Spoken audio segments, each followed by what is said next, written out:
Hey CC people, today I'm here to talk about review games. Okay,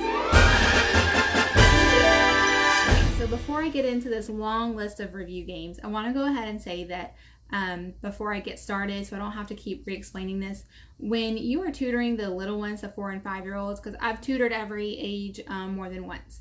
And so I find the best practice is for the really little ones or a whole class full, even if they're older, a whole class full of new kids, sometimes it's better to just say the question to the entire class and then repeat the answer with the entire class rather than, calling on little 4-year-old Susie, tell me about World War One.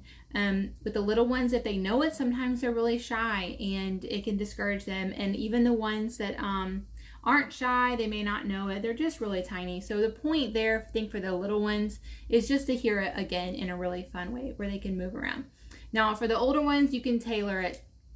You could, if it's really like a bunch of new CC kids and they really don't know the answer, then do that. Then just say the question and try to help them through it. If it's a master's class, make it cutthroat competitive if you want. They probably know all of the answers. And if you have maybe half your class that's really, really strong and half that's kind of new, you can even pair those up together, pair them off into little pairs. So I just kind of want to put that little disclaimer out there. So let's go ahead and get started with some games.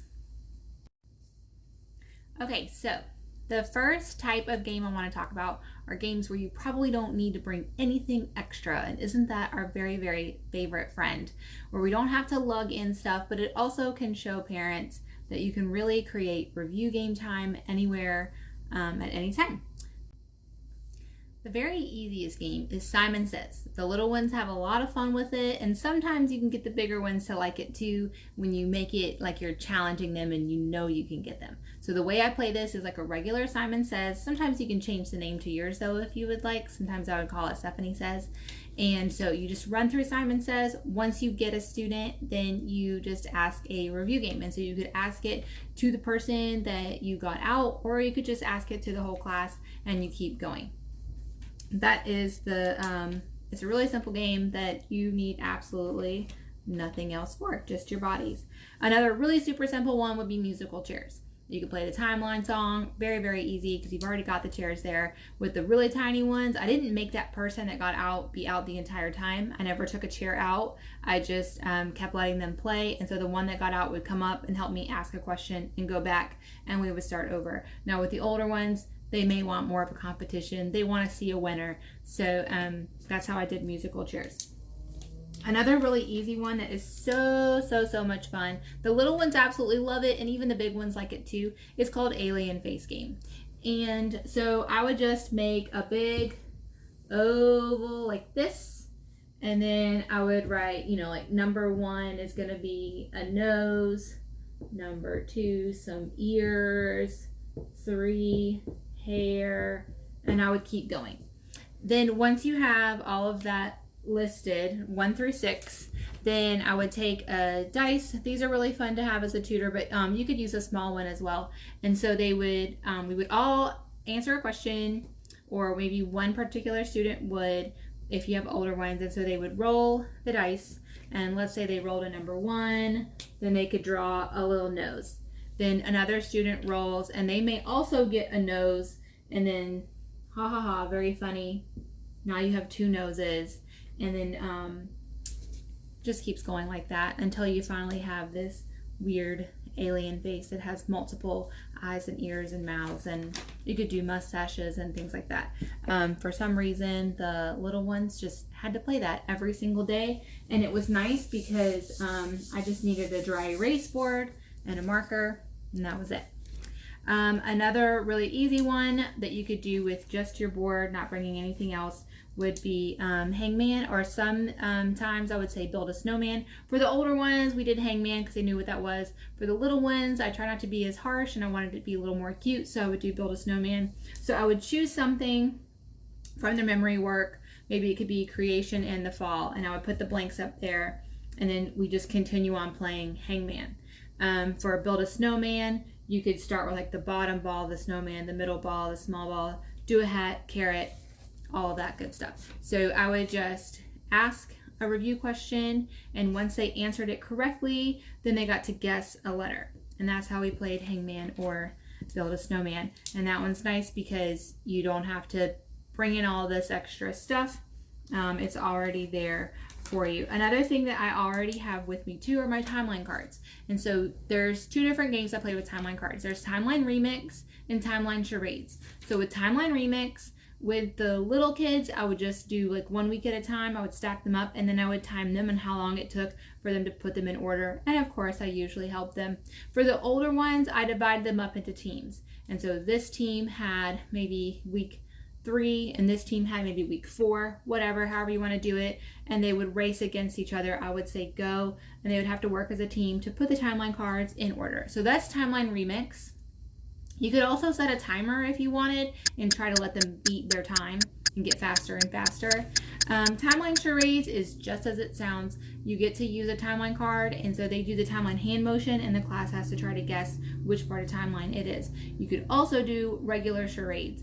Now, if you have little ones that can't read, it's okay. They make little cards, or you could even make your own that just have a simple picture, like an outline of a duck or a carrot or a cat or an apple, and they could act it out.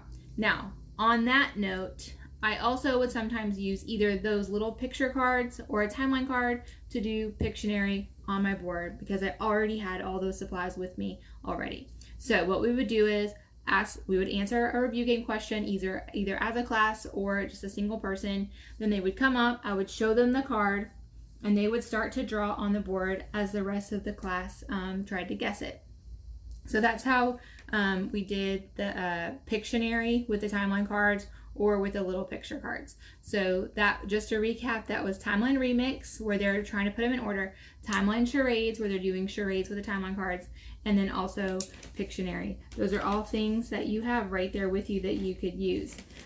Another easy one that you already kind of have all the supplies for would be drawing. And so I use this 2 ways. So with the really little ones, I'll play some history sentences and we'll sing through them as the song is going. They get a piece of paper and they get to kind of draw the history sentence or what they're thinking about going on in the history sentence. With the older ones, they love to start drawing for that history sentence. When we get to the next history sentence, they have to push their paper down to the left or to the right and switch papers. And I would usually run the one on the end around to the other side. And so for the new history song, then they start drawing on that person's drawing. And then by the end, it's like somebody added mountains to somebody else's grocery store or something like that. And they really love it. Some kids try to like sneakily draw a piece of cheese in on each person's sheet. I do not recommend this game with the little ones. They usually will cry because somebody drew on their paper. So I just left it right in front of them. And we would just draw while they were singing the history songs. And like I said, with the older ones, they could pass that around. And they thought that was a lot of fun. Okay, so lastly, for the simple games would be create a story. And so this is where you just use your board that you have here and you ask for a review game question. And so when that person goes, like the first person's turn, they can roll the dice, or you could use a spinner. And so if they land on 2, then they get 2 words. So then they start off the story. It could be once upon, and then that is it. Then you get to go to the next person. You do another review game question. They answer it. Next student gets to go. They roll the dice. They get 3.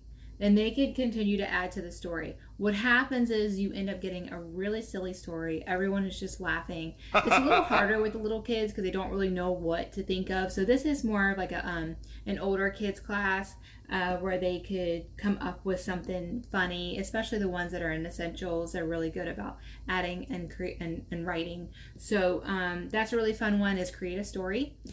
Okay, so that is a pretty good list of games for simple games that don't require any extra materials than what you already have as a tutor in your bag.